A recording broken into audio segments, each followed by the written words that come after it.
이렇게 비가 오는데도 불구하고 자리를 메꿔주신 선생님들께 감사드립니다. 감사합니다. 저희들이 지금 오늘 행사를 시작하는 건요, 2022년 한국문학관협회와 문화체육관광부 국민체육진흥공단에서 후원하는 문학관 상주작가 지원사업의 일환으로 진행하는 프로그램이 되겠습니다. 물론 이제 상주작가 사업이라는 건 올해 저희들이 처음 사업이 아닙니다.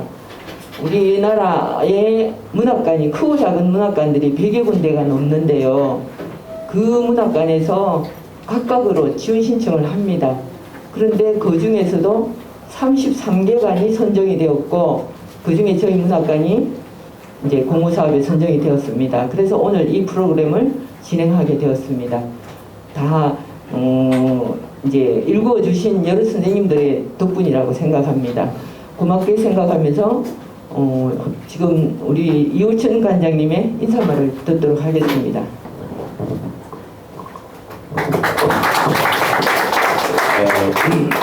아까 우리 사무국장께서 말씀하셨는데 비 오는 이 날씨에 오늘 아침부터 하루 종일 비가 왔습니다. 그래도 이렇게 많이 와셔서 정말 관장으로서 뿌듯하고 기쁩니다. 무엇보다도 우리 이우걸 스님께서는 경남뿐만 아니고 우리 한국 시조단의 어른이십니다. 그래서 선생님의 시조에 대한, 경남 시조에 대한 얘기를 듣는 것도 매우 의미 있는 일이 아닌가. 그래서 우리 여러 선생님들께서 이렇게 참석하신 걸로 기억하고 거듭 고맙다는 인사를 드리겠습니다.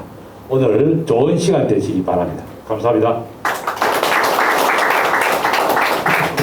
지금 시간이 흐를수록 지금 예상 시간은 1시간 정도 잡고 있는데요.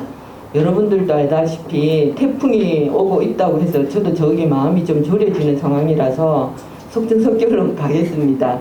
오늘 행사를 진행해 주실 서일옥 전 관장님과 이우걸 선생님을 무대로 모셔보겠습니다. 두 분 소개는 자료집에도 있고 또 진행자 선생님께서 해주실 걸로 압니다. 부탁드립니다.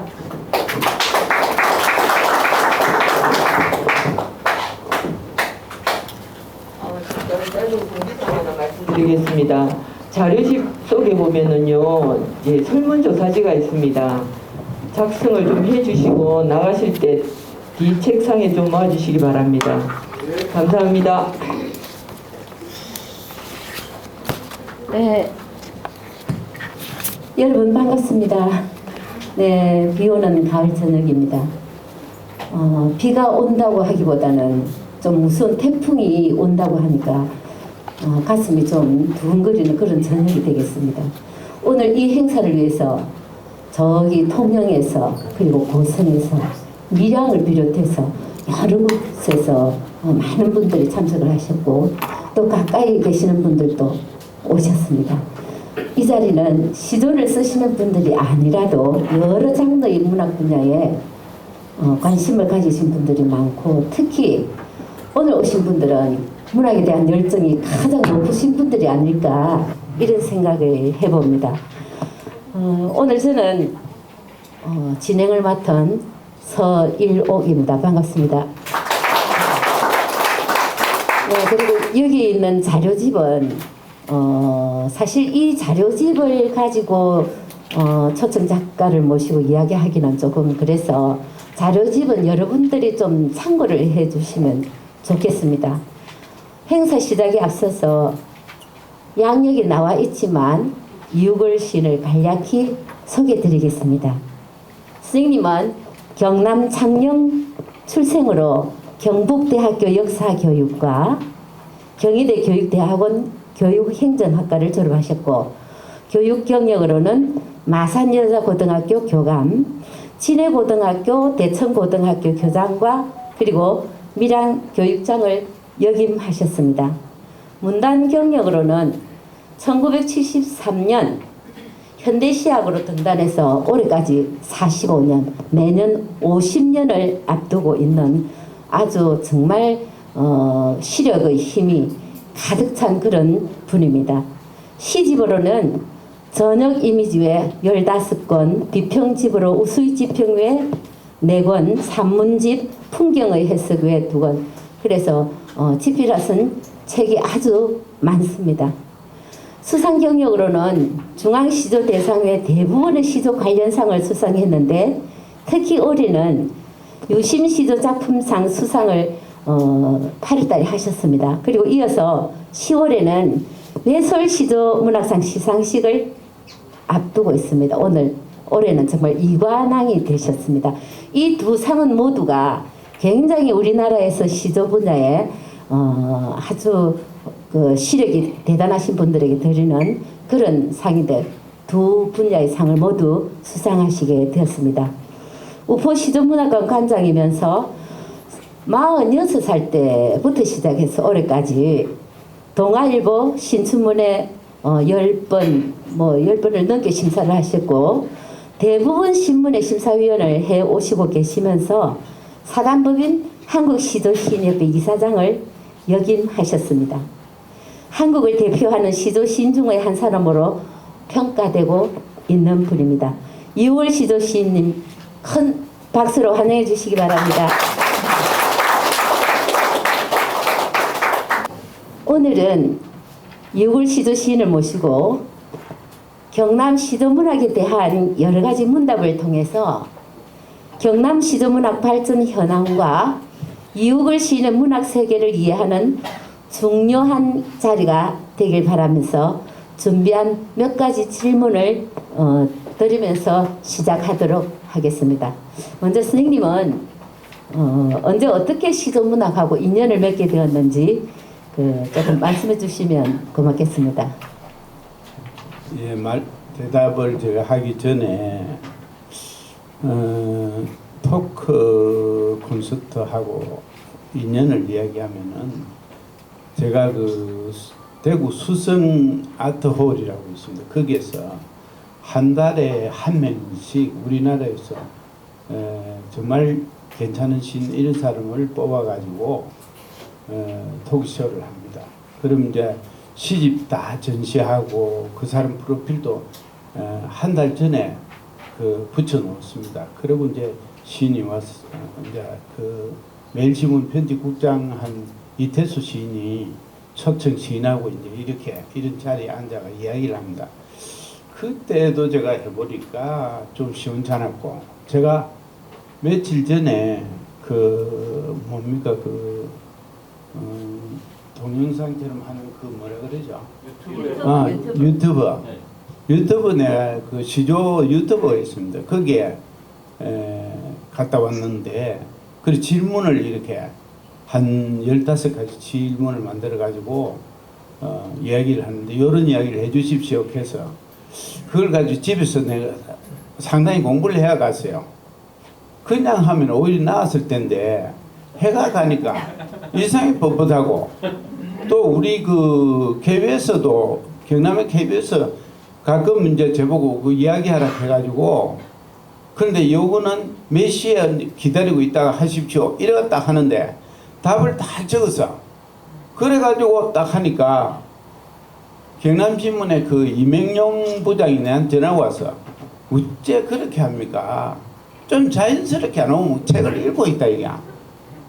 그래서 내가 우리 서희록 정 관장님 질문을 뭐 어떤 거 할 건데 하고 내가 받아가지고 정답을 적어놨는데 이걸 안 보면 살아날 것 같고 보면 죽을 것 같고 그런 입장인데 같이 이제 오늘 좀 잘 돼야 될 건데 그렇습니다. 내가 그래서 실제 알고 보면은 이 토크쇼라는 게 참 그 방송국에서 이야기하고 하는 사람들이 대단하다 싶은 기가 요 앞에 그 가가지고 이야기하면서 뭐라고 이야기했냐 후배 시인들에게 정말 부탁할 만한 4가지 이야기하십시오 하는데 거기에 흥분내가 필요 없는 말을 막 하고 그걸 내려와가지고 내 다시 하겠다고 연락해놓으니까 그냥 지내갑시다 이거 하더라고. 그래서 말 실수가 나올 가능성이 굉장히 많다는 거. 그래서 들으시는 분이 참고해서 좀 들어달라 그 부탁을 드립니다. 예. 네, 오늘은 아마 실패 없이 잘 하시리라고 생각합니다.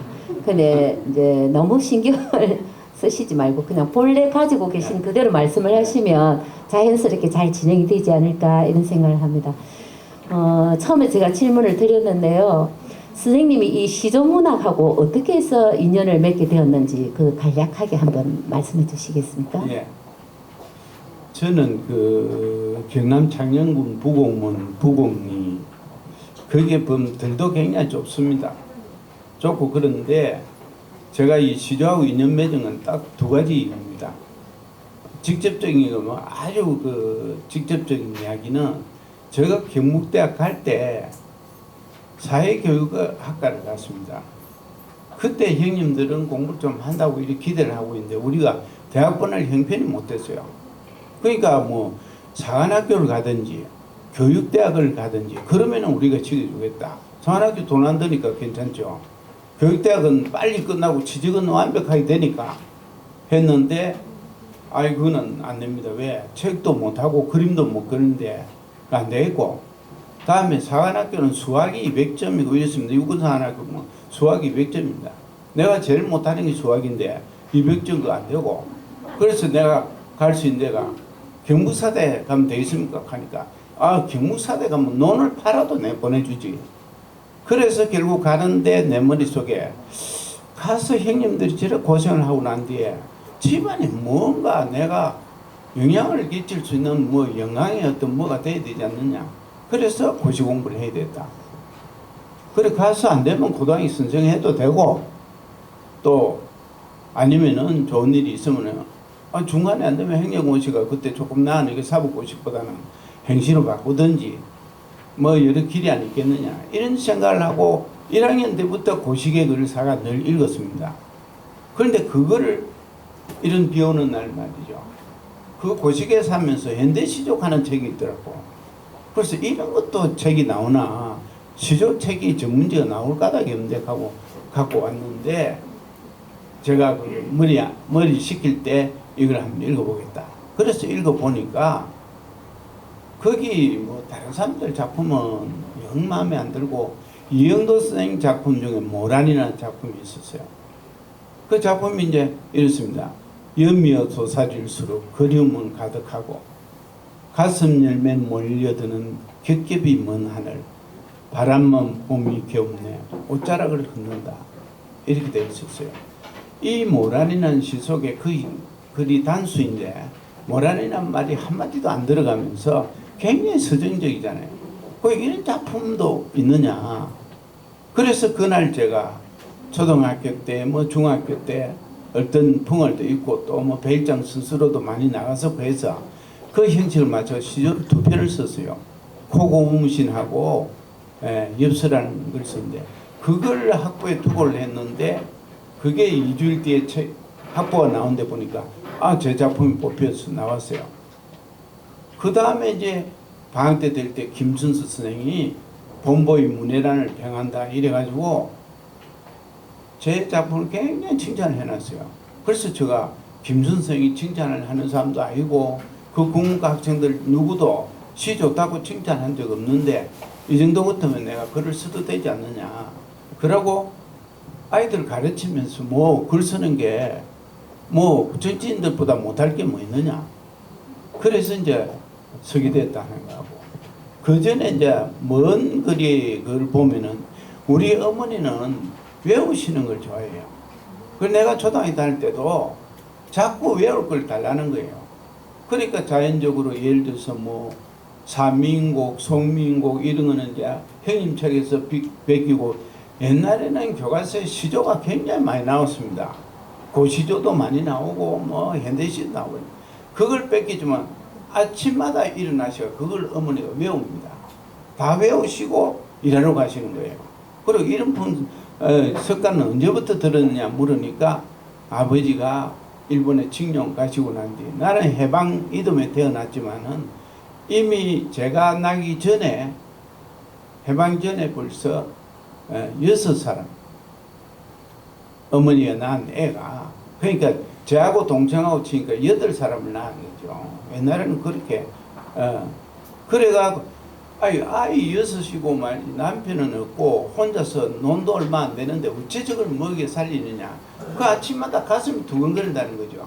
그래서 뭐를 외우고 일하러 가면은 마음이 좀 진정이 된다. 그때부터 외우는 습관이 들었다 하는데, 그때 제가 자료를 주고 어머니가 외우면은 그걸 옆에서 듣고 있으니까 나는 자연적으로 외울 수 있단 말이죠. 이런 거하고 관련되어서 제가 시조를 쓰게 되었습니다. 그러니까 우리가 이제 어떤 작가가 되기까지는 뭐 성장 과정에서든지 아니면은 어떤 계기가 오는데, 유걸 선생님께서는 어릴 때부터 은연중에 어머니께 그 시조를 써드리고 송민곡이나 뭐 이런 시조 그런 가사나 이런 걸 써드림으로써 또 어머니 그걸 외우고 그걸 옆에서 들으면서 그런 어떤 운율적인 게 본성적으로 그냥 깊이 각인이 됐는데, 또 책방에서 책을 사보고 또 이영도 선생님의 작품이라든지 또 김춘수 선생님의 그런 칭찬에 힘입어서 바로 배운 적도 없지만 작품을 써냈는데 학부사에 실려가지고 그때부터 이제 관심을 갖게 되고 이러면서 아마 아주 계기가 그렇게 시작된 것 같고, 그러면 이제 선생님을 시조 시인으로서 하게 된 거 조금 전에 이영도 선생님, 김수수 선생님을 말씀하셨는데 그 두 분이 그러면 은사시다, 그죠? 예. 네. 네. 그런데 이제 그렇게 그때 그걸로 인해서 이제 김준 선생하고 인연이 맺어졌는데, 이영도 선생님은 거기 작품만 봤다 뿐이지 전혀 관계가 없었는데, 제가 그 군에 갔다 와서 이제 다시 복학을 했는데, 그 대학 도서관에서 이제 고시 뭐 책 읽고 있으면서 이거 어떻게 될지 모르는데 그럼 자꾸 시에 눈이 가니까 뭐 자유시 뭐 저 초기부터 뒤까지 우리나라 시를 얼마나 읽은지도 모르고 글도 많이 썼습니다. 사실은 군에 있을 때도 쓰고 그래 했는데, 그 이제 제대하고 이제 학부에 글을 쓰면은 김 선생이 늘 관심을 가지고 제 시조에 대해서 평을 다 씁니다.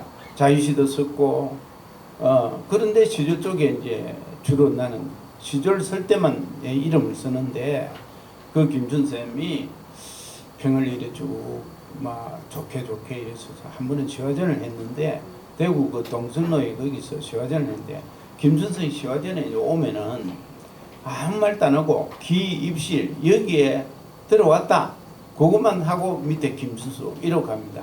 그럼 학생들이 김선생이 와서 시화전을 받느냐 안 받느냐, 이게 이제 그 사람이 어느 정도 수준이냐를 증명하는 그 소문이 나 있기 때문에, 그때 그 경북대학 또 현대문학 가르치는 근기호 시인이라고 있었어요. 그분이 바로 수제자 댁이지. 두 분이 이제 우리 제 시화전에 이제 왔죠.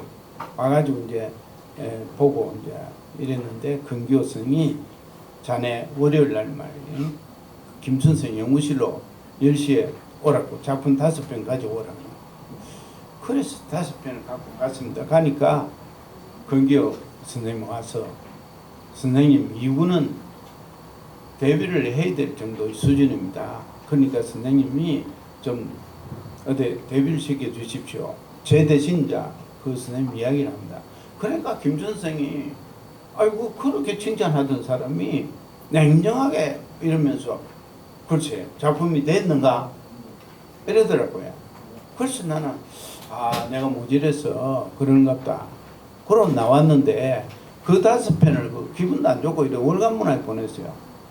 그러니까 월간문학에서 당선됐다고 연락이 왔어요. 그래서 나는 이제 주인이 됐다고 막 여학생들 남학생들 막 선전하고 다녔어요.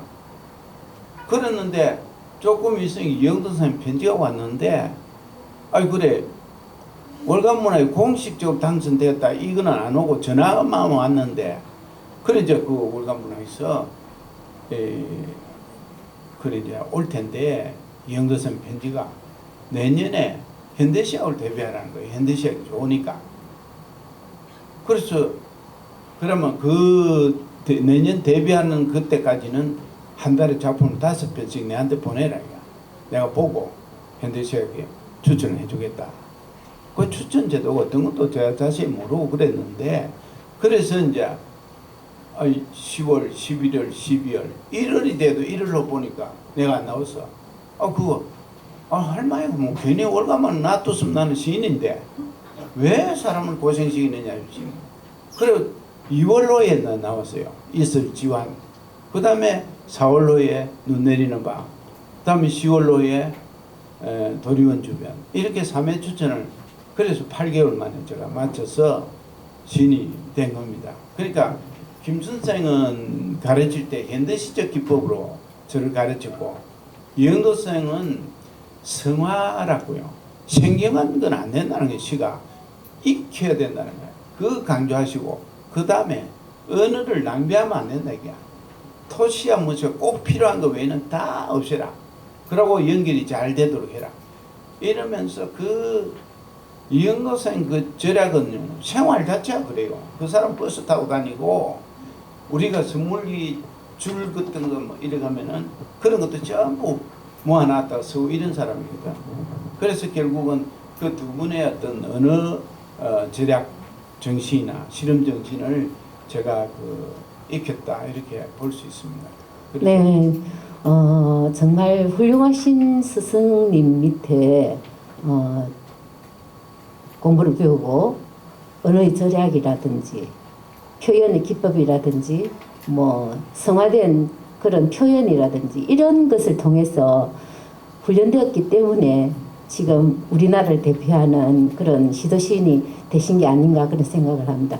우리는 책에서만 이영도 선생님, 김춘수 선생님을 그냥 들었을 뿐인데 선생님께서는 직접 사사도 받으시고 또 옆에서 그분들의 가르침을 은연중에 받으면서 아마 거기에서 깃들인 그런 고결한 그런 뭐 품격 있는 어휘의 활용이 지금의 그 밑바탕이 되지 않나 싶습니다. 선생님이 이제 마산으로 발령을 받아 올라오셨잖아요. 네. 그래가지고 이 마산에서 마포 시조 동인이라는 그런 것을 결성을 했는데 그 결성 과정이나 이런 게 대해서 좀 간략하게 말씀해 주시기 바랍니다. 예. 마포 동인, 마포 시조문학회는 현재 경남 시조 시인협회의 모태거든요. 네, 한번 들어보겠습니다. 예. 제가 81년에 마산중학교 왔습니다. 남해종고에 5년 있었어요. 남해종고 좋아서 오래 있었어요. 그래 애들 둘 다 그 남에서 낳았는데 그때 나는 남에 계속 있고 싶었어요. 그런데 우리 집에서 어느 날 가니까 나 남에 계속 있으면 나 자살하겠다 그러더라고요. 너무 놀래가지고 내가 도에 가서 나 마산 가야 된다 하니까 마산 네 자리가 없는데 어째 오느냐 이게. 마고 마요고 다 자리가 없다 이게. 그래서 한 해만 더 있다가 오면 안 되겠느냐. 안 됩니다. 안 되면 중학교 보내주이소. 그래서 마산중학교에 왔습니다. 마산중학교 와서 제가 이 분위기를 이제 그때는 우리 정목일 선생이 저하고는 개천예술제 때 우리가 예신 같은 거 보고 이래 많이 만났기 때문에 참 친했어요. 그래서 이제 신문사 있으니까 내 아내를 잘 해주더라고요. 그래가 이제 이렇게 쭉 다니고 했는데 노산 선생이 있었는데 여기 아무 시조의 뭐 단체가 전혀 없다고 그래요. 그래서 이건 아니다. 그래서 김규환 교수님 찾아가지고 이제 여기에 뭔가 단체가 하나 있어야 되겠습니까? 이야기한 그때 그 마산교육청 학무과장 하고 계셨거든요. 그러니까 이제 데뷔한 시는 몇 명 안 됩니다. 그 당시에. 그래도 이름을 쭉 적어줍니다. 가령 예를 들어 서희로 이 사람은 무엇입니 어떤 사람입니까? 하니까 교원 예능 경진대에 수상한 사람이다. 뭐 또 누구 이래 이름 이게 다 여야 이제 책이 되는 거예요. 안 그러면 돈이면 그때만 해도 책 하는 건 내는 게 그것도 어렵고 그러고 또 교육을 서로 하면서 발전시켜 나가야 되거든. 그래서 이제 그래가지고 그래 해도 그때 9명인가 아마 그럴 거예요. 그래가지고 하포라는 책을 마포라는 마산 옛날 이름이 하포 뒤에 마포가 이제 최근에 쓴 아닌데 좀 가까이 마포가 이제 그래서 마포동인이 결성됐죠. 네, 저도 그때가 1982년도였죠. 네, 1982년도 마포 시조문학회가 태동이 되었는데 그 당시에는 그 등단하신 분이 몇 분 안 되니까 조금 전에 말씀하신 것처럼 교원 예능 경진대회가 있어가지고 거기 입상한 선생님들 몇 분 포함 이래서 첫 결성이 되어서 그 해에 마포라는 그 동인지를 내게 되었습니다. 그랬던 마포 시조문학회가 1984년도경 그 경남 시조문학회로 됐다가 또 그게 나중에 경남 시조 시인협회로 바뀌면서 울산 그리고 또 진주 이런 그 영역을 굉장히 확대해서 그때 그 시인들이 많이 들어오게 되었습니다. 그러자 울산이 경남에서 저쪽으로 울산으로 따로 행정구역이 분리해 나갔지만은 경남시조 시인협회 회원들이 그때까지도 계속 있었습니다. 처음에는 마포 시조문학회가 마산을 좀 중심으로 하는 그런 동인이었습니다. 근데 지금 여기 통영에서도 오셨고 고성에서도 오셨고 뭐 진주, 함양, 함안 전 경남 지역에 계시는 시조 시인들이 모두 함께하는 그런 경남 시조 시인협회 회원이 지금 한 50명 회장님 150명? 네, 150여 명 회원으로 지금 성장해 오고 있습니다. 그러면 이제 경남 시조가 한국 시조단에서 차지하는 위상이랄까 그런 것은 어떻게 생각하시는지 말씀해 주시기 바랍니다. 네. 예. 오늘 내가 서울 사람하고 통화를 하면서 이야기가 마산에 오거든 혹시 무슨 이야기를 할 때 시조 이야기를 할 때 반드시 노산성이 덜먹이게 된다 이렇게 이야기하니까 아니 노산은 뭐 가람하고 비교해보면 뭐 영 약하지 않느냐. 사실은 1920년대에 책은 안 남아있지만 노산이 시조를 썼다고 돼 있어요. 우리가 이 민족 그 문학 운동청하고 카파하고 대결돼 있을 때 소위 그 국민문학 쪽에서 내세운 게 시조입니다. 그 시조는 굉장히 중요한 겁니다, 사실은. 그런데 그 일찍이 노산 선생이 한국 시조 대중화에는 노산만한 사람 어디 있습니까? 대부분 학교 교과를 노산 선생이 짓고 살아난 사람뿐 아닙니다. 그 묘지 같은데 좋은 묘지에 가보면 또 비문을 노산 선생이 얼마나 썼습니까? 그 노산의 그 시조 대중화 운동이라는 누구도 따를 수가 없다는 거. 가람 선생 학교에 계셨으니까 또 문장지의 중심 인물 중에 한 사람이고 하니까 가람을 무시할 수 없죠. 그렇긴 하지만은 노산이라는 인물이 있었고 그래 가지고 60년대 같으면 율동인이 안 나옵니다. 율동인이 우리나라 시조 동인은요 아주 모범적인 동인입니다. 그 대부분 시인 다 됐잖아요. 거기에 걸출한 시인이 누구냐? 서벌입니다.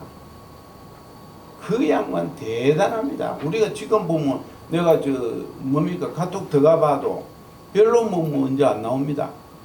그가 온몸을 불살랐던 사람입니다. 서벌이라는 사람은 또 시제주도 대단히 있었어요.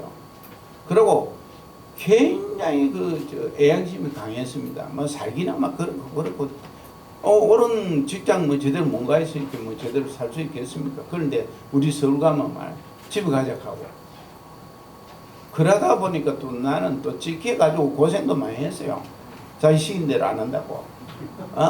그러나 어쨌든 그 양반이 날카롭고 시조도 지금도 봐도 그만한 60년대 그만한 인물이었다. 박재두 선생도 좋은 시인이고 그 앞에는 박재삼이 3번 주점 맞는데 현대문학에 2번은 시조로 받았어요. 마지막에 자유시 받은 겁니다. 그런데 박재삼 선생 왜 시조인데 더 안 씁니까? 이렇게 그냥 참 소박합니다. 우리 같으면 걸뜻하게 말할 게 뭐라 하냐면은 누가 알아주는 사람도 없고 서보니까 시조가 더 어렵고 진짜거든요. 시조 굉장히 어렵습니다. 율도 맞춰야죠. 시적 격조를 가져야 되죠. 박재삼 선생 우리가 뛰어난 시라는 게 보면은 한 시토의 글을 안 쓰잖아요. 가령 맑은 하늘 한복판 제목 그래요. 맑은 하늘 한복판 새소리의 무늬도 놓쳐버리고 뭐 사랑할 사람도 없는데 뭐 천만 뜻밖에도 뭐 무기진영을 내어 햇빛이 흐르느니 바람이 흐르느니 옛날 제목이란 게 백설분이 뭐 무슨 백자분이 그 전부 한문투 제목 할 때 맑은 하늘 한복판 얼마나 좋습니까? 그리고 울음이 타는 가을가 다 얼마나 우리말로 엮어나간 거냐. 수정가 같은 것도 그렇습니다. 봄바다에서 그는 정말 뛰어난 시고 그 박재삼의 그런 시는 그 가락은 김현이 이야기할 때는 너무 서정주적이라고 이야기합니다. 삼천포 사람인데 가락이 전라도 사람처럼 가락이 흐른다는 거예요. 그래서 옛날에 살았을 때 서정주 보고 서정주 선생님 수제자는 고언이죠. 아니야. 박재삼입니까? 그렇다는 거야. 저희는 박재삼이 좋다고 그래요. 그만큼 박재삼 선생님이 갖고 있는 토속적인 정서를 표현하는 뛰어난 가락을 갖고 있는 사람이다. 이 사람이 우리 시조신 중에서 배출됐다는 거죠. 사실은. 그래서 이런 사람 마포 경남 시조까지 연결하면은요. 제가 뭐 상 많이 있으니까 다 분석할 수는 없고 중앙일보에서 하는 중앙시조 대상이 제일 그래도 근위가 있습니다. 경남 출신에 9명이 받았습니다. 다른데 부산 보세요. 부산 1명 받았어요. 누가 받았냐? 박건숙이라고. 뭐 죽었잖아요. 그 내가 뽑은 사람 중에 한 사람입니다. 그러니까 부산에 있어도 오히려 내 영향을 많이 받았죠. 그만큼 경남이 그 대구도 아주 개성 있는 시인들이 대구 경북 다 합쳐도 경남을 못 따라가고 대한민국의 경남이 중앙시대상 받은 사람이 제일 많다. 그것뿐 아니라 가람시조문학상이라든지 이번에 이제 노산시조문학상 억지로 지금 끌어 나가고 있지만 이거는 마산 지역에서 살려야 된다. 노산만은 가인이 어디 있느냐 그런 생각을 합니다. 그래서 경남은 그러면서 아주 잘 돼가 있는데 이제 우리가 앞으로 지면도 확보해야 되고 그 다음에 신인도 많이 발굴해야 됩니다. 저 책자에 보면 해방 이전부터 시작해서 40년대, 50년대, 60년대, 70년대에서 80년대까지 경남 시조단을 문인들에 대해서 책자가 나와 있으니까 이 책자는 여러분들 참고를 해주시고 전국에서 볼 때 우리 경남 시조 시단의 풍성함은 이루 말할 수가 없습니다. 아까 중앙시조 대상도 예를 들었지만 올해도 또 오늘 발표났는데 백수 시조문학상 그게도 우리 경남 시조 시인 회원입니다. 그리고 노산 시조문학상도 경남 시조 시인 협회 회원입니다. 올해 수상자. 그리고 또 유글스님께서 올해 또 큰 상을 2상을 받으시고 해마다 경남 시조는 제가 가만히 생각해 보니까 정말 경남 시조 시인협회 회원들이 대단하다. 그래서 전국적으로 볼 때 우리 경남 시조 시단을 절대 무시하지 못합니다. 첫째 원인은 아주 중추적인 역할을 하면서 최고봉에 서 계시는 이옥을 선생님이 계시기 때문이고 또 그 더 위에 어른인 김교환 선생님이 95살의 연세로 아직도 작품 활동을 하면서 꿋꿋이 경남 시조 시단을 지키고 계시기 때문이고 그 아래로 경남 시조 시인협회 회원들이 아주 열심히 잘하고 있습니다. 아까 서벌 선생님이 말씀도 하셨지만은 서벌 선생님 또 고성이 고향이잖아요. 그래서 우리 오늘 고성에서도 정말 이 우정에 많이 오셨고 또 통영에서도 지금 오늘 많이 오셨고 이랬는데 경남 전체적으로 전역력으로 봤을 때 경남 시조 시인협회 회원들의 위상은 이루 말할 수 없다고 보겠습니다. 선생님이 생각하실 때 경남 시조의 내일을 위해서는 무엇이 가장 필요하다고 생각하시는지 말씀해 주십시오. 경남시조가 오늘날 이렇게 강해질 수 있던 것은 우리는 새 시스템이 있습니다. 첫째 하나는 100일장입니다. 100일장을 통해서 아이들한테 시조를 가르치자는 거고, 두 번째는 경남시조 문학상을 하고 있습니다. 시상하고 있습니다. 경남시조 문학상은 심사위원을 회장 외에는 모르도록 해놨습니다. 우리가 운영위원들이 예심을 해서 해 기여도도 있고 글도 잘 쓰는 사람을 대상자 중에서 4배수로, 그러니까 한 명이 상을 받으니까 4명 정도를 심사위원한테 추천합니다. 그래 어떻게 하다 보면 동점이 나오는 경우가 있습니다. 그래서 6사람 추천한 경우도 있습니다. 그 다음에는 그거는 심사위원이 이제 합니다. 경남시조 심사한 사람들이 서울대학교 교수 김용직 교수, 서강대학의 박철희 교수, 예술은 회장한 이건배 시인, 그 다음에 이상번 시인, 서울대 조남현 교수, 이렇게 우리나라의 최고봉의 사람이 심사를 합니다. 그래가지고 이제 그분이 오면은 시상식 때 와서 강연을 합니다.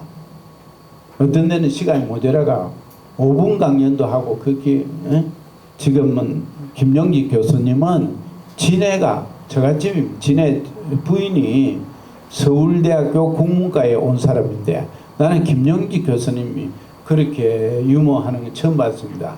그래서 자기가 자기 그 부인을 갖다가 자기 집사람을 서울대학에서 만나가 가문이슬로 꽈가 지금까지 살고 있다 이러더라고. 그런데 그렇게 점잖은 사람이 문체도 그렇잖아요. 굉장히 안동 김씨거든요.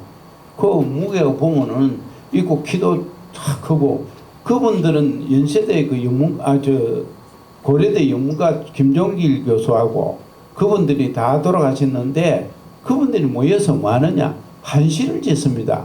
하나는 국문과 교수고 하나는 영문과 교수고. 그런데 안동 그 김씨 자기들 수준으로는 한시 짓는 거는 교양이라는 거예요. 그만큼 자기들 나름대로 터치합니다. 그런데 아마 진해 김영지 교수님 사모님이 엄청 잘난 모양이죠.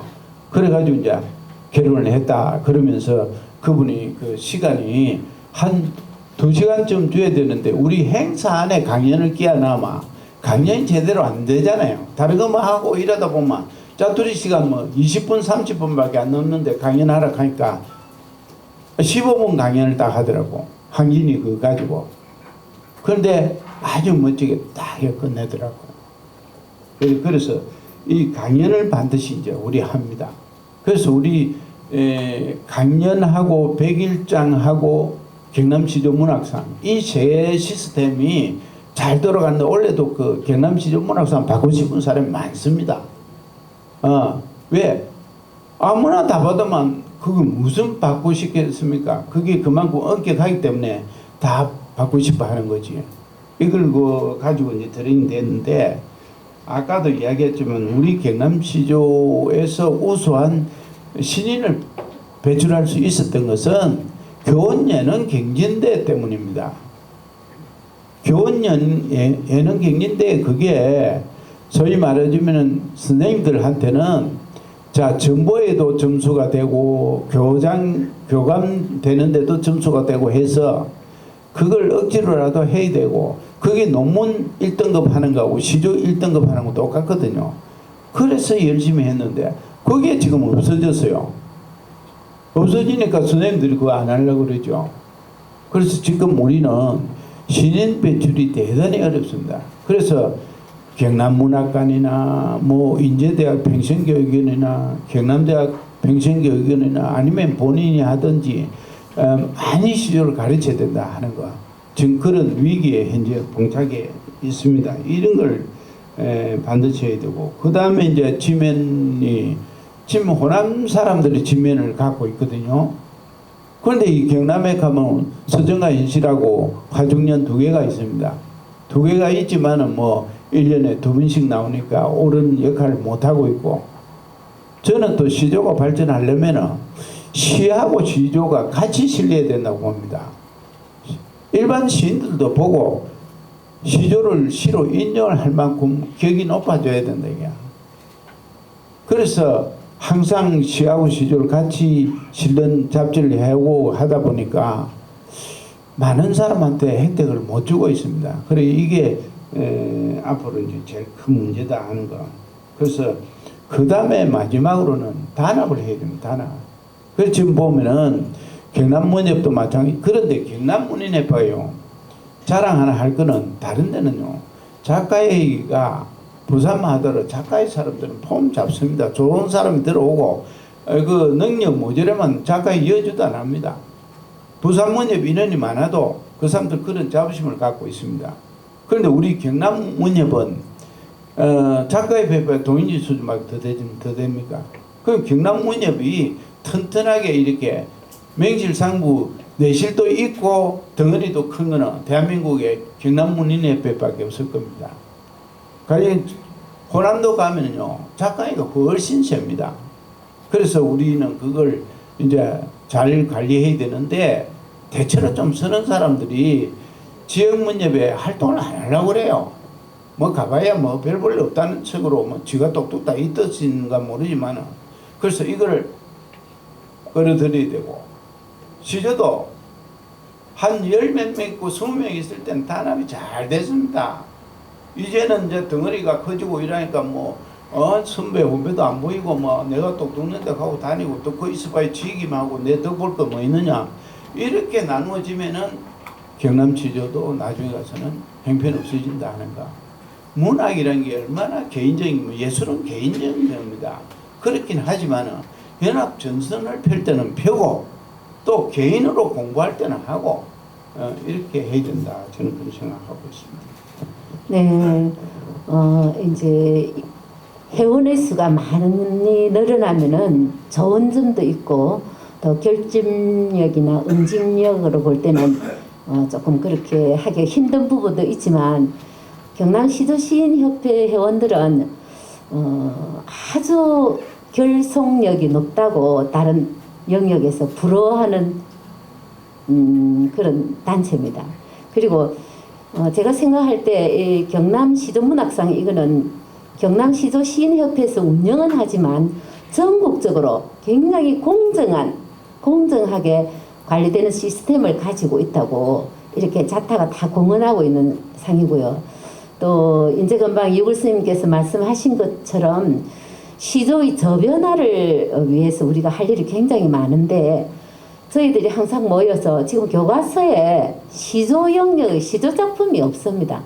그래서 이제 이런 시조 작품을 좀 교과서에 실리도록 해야 되겠다 하는 거 하고 또 지금은 시조의 세계화를 위해서 하이쿠는 정말 전 세계적으로 피력이 되고 있는데 우리 고유문학인 시조가 그 장르가 세계화가 되지 못해서 국제화나 세계화로 시켜야 되겠다 이런 노력들을 지금 이제 앞선 분들이 좀 많이 하고 있는 편이죠.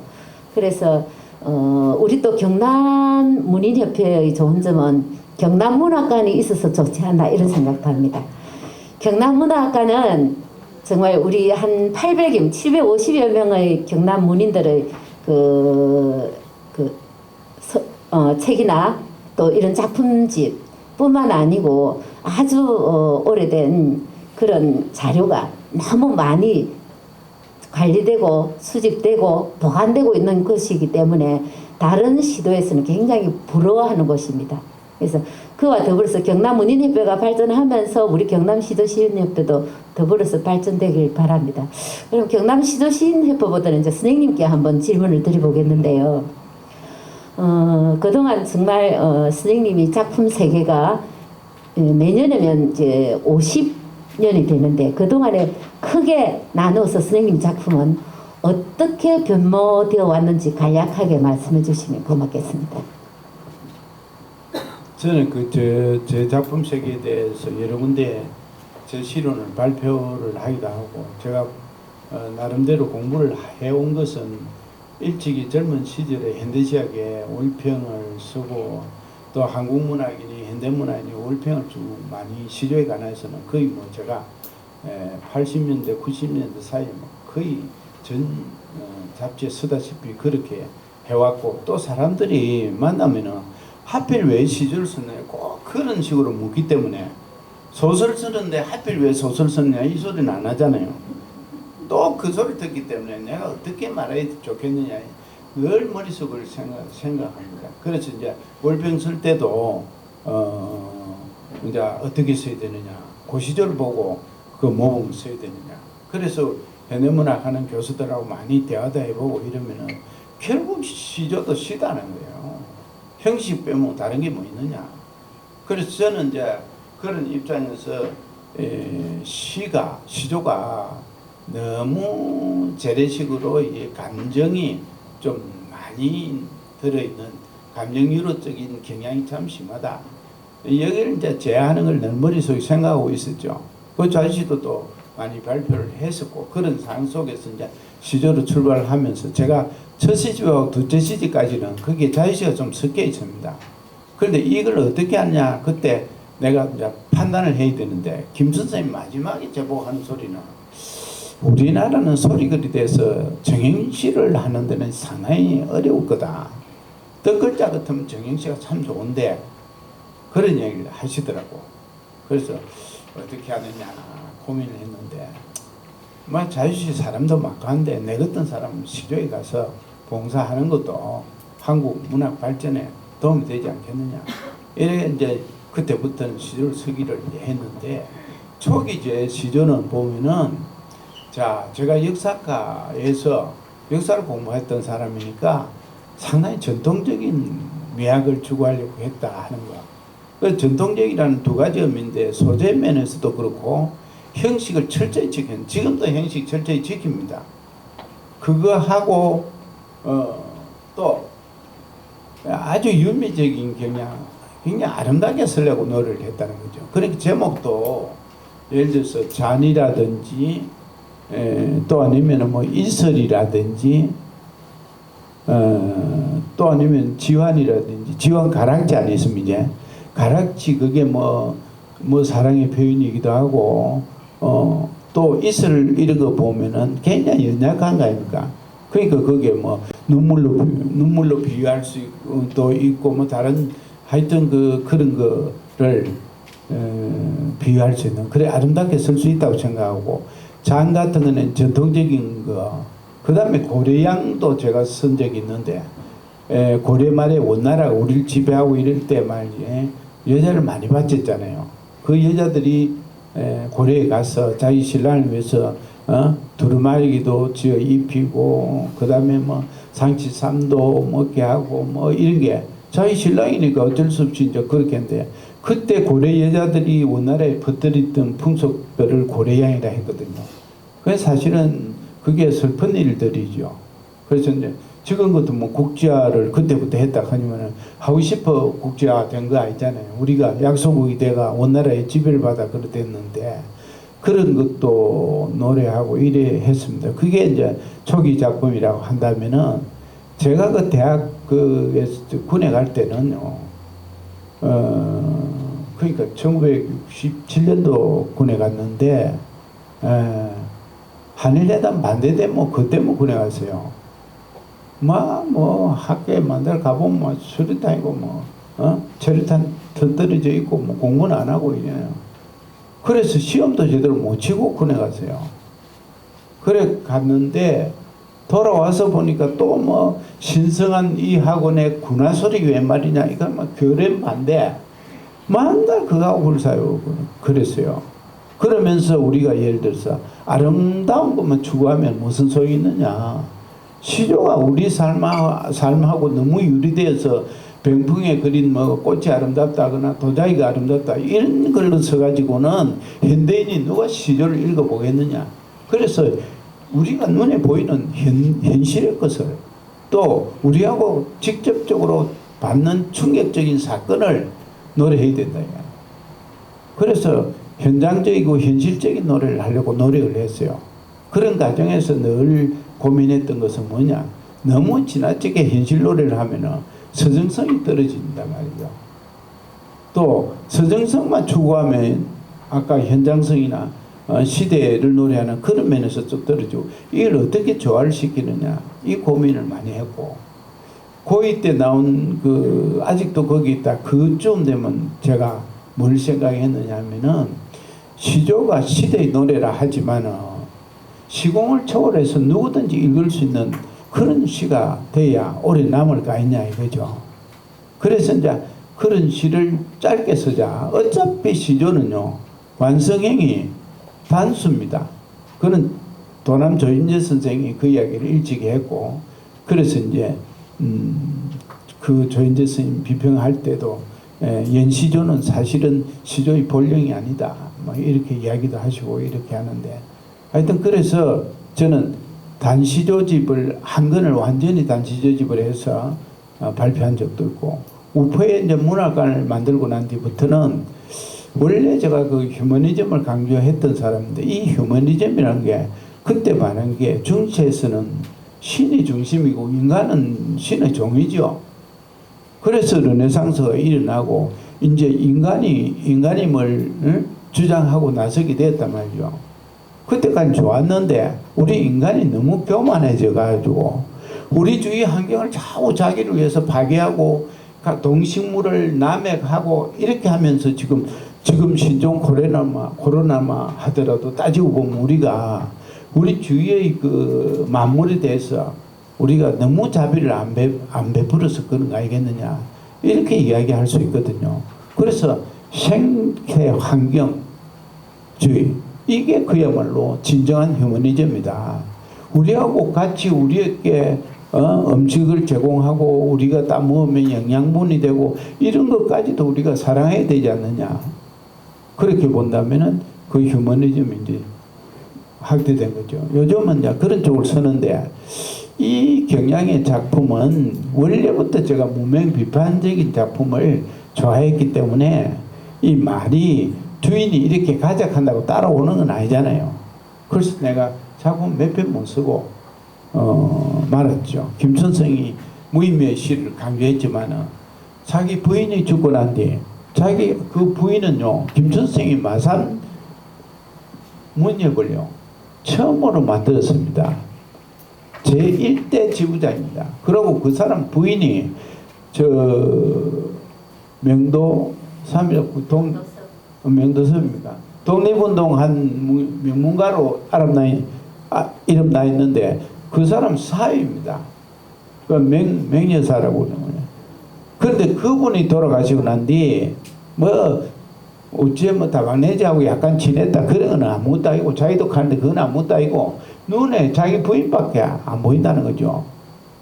자기가 100% 활동을 하면요 자기 능력은 10% 내지 20%밖에 안 되고 김준수라는 사람을 활동하게 하는데 80%는 자기 마누라가 만들어주는 거라는 거야. 그러니까 눈에 부인밖에 안 보이는 거야. 아니 무인미 씨가 어디 있노? 그러니까 전시나 자기 부인 사랑하는 거 글 써놨어요. 그래서 이제 그렇게 바뀔 수도 있다 하는 거 기법적으로. 저는 그래서 그런 단계의 어떤 시를 쓰고 있다. 처음에는 전통적이고 유미적이고 두 번째는 현장적이고 현실적인 거를 또 한때는 소위 시공을 초월한 초월적 미학을 추구했다. 그 다음에 생태 환경적인 대관심을 갖고 있다. 그러나 작품은 별로 많이 쓰지 못했다. 이것이 제 정답입니다. 네, 선생님에 대해서 좀 이해할 그런 시간이 되지 않았나 싶고요. 선생님이 하신 그 업적을 그냥 1, 2, 3 이런 식으로 한번 그 시조단에서 시조 발전을 위해서 여러 기여를 하셨는데 무엇인지 요목을 들어서 한번 말씀해 주시면 고맙겠습니다. 제가 사실은 그 초등학교 다닐 때 급장을 한 2학년 때까지 급장을 해봤고 그때 그 2학년 그 선생님 딸이 우리 반에 있었는데 저를 보면 여기에 와 손수건을 이랬다 해가지고 밖에 서가 있는데 어느 선생님이 오더니 대기에다 대고 너 정에 손수건 뺏어갔지 그래 하면 안 돼. 나쁜 사람 아니야. 이러고 가는 거예요. 그 사람이 또 기에 여기에 6.25 사변 때 총알 들어가는 흔적도 있고 우리가 굉장히 무서워했던 남선생인데 왜 그러냐면 그 사람 딸이 성정혜라고 우리 반에 있는데 얘가 지 손수건을 내 좋다고 내보고 주놓고 지가 아버지 엄마가 손수건 어쨌느냐 그러니까 우리 급장이 뺏어갔다 이게야. 그래가지고 그 사람이 나보고 그러는 거예요. 그래서 내가 반장을 안 하겠다고 우리 담임 보고 얼굴이 붉어지면서 나 그 사람 너무 겁나는데 또 저래 되면 앞에 서가 있으면 앞에 선생님들이 쭉 서잖아요. 그 사람 딱 보면 겁이 나는 거야. 그래서 안 서겠다 그랬거든. 그러니까 왜 자꾸 그러냐고 그래서 이제 아이고 뭐 하여튼 안 하고 싶다고 이랬는데 이제 그 담임선생님이 그걸 아들은 들어서 알았는데 우리가 그때 그 1학기 뭡니까 시범 수업을 하는데 그때 우리 이 제대를 닦았습니까? 그러니까 뭐 어째 치약하고 빌려가지고 이래 닦으니까 1년에 한 번 닦으니까 뭐 식인종면고 피가 붉은이가 서로 치다 보니 웃었고 이랬을 때 그 이제 이는 어떻게 닦습니까? 하고 이제 발표를 하면 반장이 일러서 고루고루 닦습니다. 레이로 닦습니다. 뭐 이런 거 뻔한 소리지만은 흑판에 그래만 불러주면 적으면서 그렇죠 하고 이런 식으로 수업하잖아요. 그거 한번 할 때인데 그 선생님이 옆에 있다 오더니 내가 잘못했다고 그 선생님이 그렇게 이야기하더라고. 그러고 이제 걔가 없이 잘난 애도 아니고 단지 내 손수건 한번 줬을 뿐이에요. 그때부터 내가 여자가 참 무섭다 하는 거 알았어요. 그러고 이제 지나가고 말았는데 그래서 간부를 안 했어요. 안 하고 이제 굉장히 내성적이고 이랬는데 이제 문학을 하다 보니까 사실은 제가 이 단체장을 뭐 욕심내 하려고 한 건 아니고 예를 들어서 뭐 마산문인의 배장, 경남시조시인의 배장, 경남시조도 제가 그 5년 뒤입니다. 87년부터 이 경남문협의 회장을 9년을 했습니다. 그때 사무국장을 우리 서일옥 씨가 7년을 했어요. 그 다음 2년은 하순희 씨가 했습니다. 그러니까 전에는 초기에 조금 내가 총무를 할 수 없죠. 뭐 9명 되는데 거기에 책면 들고 하는 사람이 총무도 아니고 뭐 하여튼 그 일 시다발이 한 거고 그 다음에 쭉 이제 일했는데 그 나는 참 복이 많은 사람이다 그런 생각을 하고요. 왜냐면은 임성구 씨가 또 내가 오늘 시주신회 의장할 때 경남문협 회장할 때 또 한국시조신협회 회장할 때 임성구 씨가 다 한 거예요. 뒷바라지를. 그러니까 지금 임성구 씨가 지금 한국문인협회 시조분과 회장으로 지금 자기가 하려고 한 것도 아니에요. 아니 지금 집행부에서 조직을 해가 임성구 씨 보고 해달라고 부탁을 하면 자기가 나보고 하더라고 나 안 하고 싶다 그래. 이것도 네 기회다. 그거 굉장히 중요한 자리입니다. 그게. 왜냐하면 문협에서 만드는 상을 갖다 결정할 때 상당한 역할을 하는 사람이거든. 그런데 자꾸 하라고 하니까 그래 뭐 그럼 하겠습니다 하고 나왔는데 또 저 호남 쪽에서 누가 안 나올 끝이 뛰면 하나 나왔어요. 그 사람도 제법 저 뒤에 미는 사람이 있어요. 그래서 임성우 씨 우리 또 와가지고 회장 되도록 만들어야 됩니다. 참 고생 많이 했어요. 임성우 씨가. 그러니까 내보다 더 유명하다고. 회장할 때 가면 내보고는 참 인덕이 있다 이하고 무슨 말이냐 임성구 고생했다 니는 뭐 그냥 인덕이 있을 것 같다 그 말 보이게 됩니까? 그래서 그 말 좀 고치려고 해도 계속 그 말 하더라고. 그런데 이제 마산문협 경남문협 할 때 내가 공적 몇 가지만 말하겠습니다. 찾아가는 문학 세미나 있죠. 옛날에 정문수 씨 또는 신상철 씨 할 때 창원대학하고 경남대학에 하고 말았습니다. 지역을 다니면은 내 때부터 다닌 겁니다. 찾아가는 문 왜야 경남문협 세미나를 하는데 만날 창원서만 해가 되겠느냐 마산서만 해도 되겠느냐 이제 함양도 가보자 어디도 가보자 진주도 가보자 이렇게 가게 된 게 그때고 두 번째는 우리가 문인협회가 뭐 간에서 좀 돈 좀 타가지고 책만 만들어가 되겠느냐. 우리가 어려운 사람을 위해서 봉사하는 일도 해야 된다. 그래서 제가 착안한 게 뭐냐? 점자시집을 만들자 이런 거야. 내 개군 중에서도 점자시집 만들면 어떻게 했냐 이야기를 하더라고. 내가 그 해운 성당에 다녔는데 거기 이제 한 사람이 지금 창원서 그 사업하고 있는데 그게 김춘동 씨라고 이야기하고 그분은 괜찮다 이래. 그래 점자시집을 만들라고 조사를 해보니까 고려대 교수가 점자관계 잘하는 게 저 강주 그 뭡니까 점자 그 도서관이 있어요. 그 전화를 해보라는 거야. 하니까 이 수공업이라서 돈이 많이 든다는 거야. 100건을 만들면 100건을 다시 하게 된다 이야. 활자로 찍는 게 아니고 하니까 야 그러면 안 된다. 그 이제 부산에 또 연락해봤어. 해보니까 그 여자가 부산여고 나오고 불문학 박사고 그 프랑스에 있다가 안구 건조증이 돼가지고 이 귀국한 지 2년 뒤에 그만 메인이 됐어요. 그 사람한테 전화를 해보니까 그 돈이 얼마냐는 거야. 얼마나 가요? 우리가 예산 확보된 게 얼마밖에 없다 이야기하니까 그것만 내가 어쨌든 되도록 해주겠다는 거야. 그래서 이제 거기 한번 가봤거든요. 가보니까 정말 그러더라고. 이 도서관장 이 사무실에 가보니까 그렇게 엘리트 여자가 해나면 얼마나 꽃병도 갖다 놓고 예쁘게 하겠습니까? 그러니까 안 보인다고. 다른 사람이 다 도와줘야 되는데 굉장히 환장하게 돼 있더라고.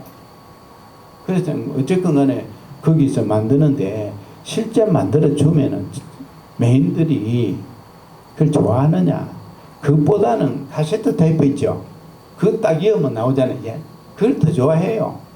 그래서 만들 때 전자시집하고 테이프를 만들었다고. 그런 부분으로 한글 시집을 만들었거든요. 그러니까 그 사람이 그러더라고. 대한민국에서 전자가 원본인 책은 이게 처음이다 그러더라고. 그래서 이제 그거 만드는 건 나는 큰 자랑으로 여기고, 그 다음에 또 하나는요, 시예술제를 만들었거든요. 지금 회장님들 보통 보면은 2년 정도 하는 것 같으면 자기가 만들 수도 없어요. 왜? 예산 신청인 거 가지고 그대로 하니까 어떻게 할 수도 없잖아요. 그런데 그 시예술제 만들어 가지고 고구려를 노래하자 그거 시집 냈거든요. 그러고 강연회도 하고 그랬죠. 그거는 왜 고구려를 노래하자 했냐? 동북 공정을 중국에서 중공이 하기 때문에 거기에 대한 항의조로 만든 거고, 그 이듬해 만들 때는요 독도를 노래하자 해가 독도 시집 만들었거든요.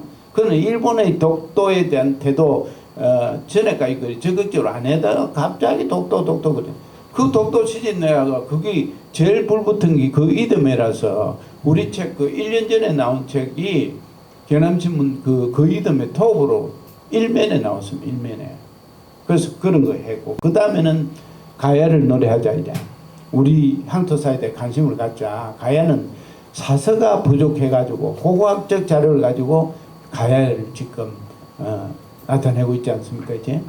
그래서 그걸 했고, 그 다음에 한국 시조시인협회 할 때는 제가 그 인산 시조평론상 그걸 내나 그 저 함양의 그 양반 김윤사의 아버지 이름으로 평론이 안 되면은 그 장르는요 담론을 생산할 수가 없어. 그 발전이 안 됩니다. 그 시조도 시조평론 발전시키려고 내가 우리나라 유수의 교수들이 전부 시조평론 쓰게 만들었어요. 사실은 내가 무슨 대학 교수도 아닌데 어떻게. 나는 그런 사람하고 인맥이 있어요. 왜냐? 내가 6번이나 대학 입학시험 출제위원으로 갔거든요. 그때는 우리 때는 교수들은 출제하고 우리는 뭡니까? 그걸 합니다. 그 만들어나면 이게 옳다 맞다 아이들 수준이 맞다 그 이야기 하거든요. 그거 해주는데 역사 문제는 이 서울대 교수하고 외국대 교수하고 그거 다 서울대 나온 사람이에요. 내하고 셋이서 만들었다고. 그걸 6분이나 가니까 출제하고 나니 시간이 남잖아요. 나면 뭐 하겠어요? 뭐 이런저런 이야기하죠. 그래 거기에 온 사람들이 권영민 교수나 오세영 교수나 심지어는 그 서반응하는 민용태 씨 뭐 유명한 사람 다 와요. 그래 만나다 보니까 그 친해지고 해서 그런 사람 통해서 평론도 확대할 수 있었다 하는 거.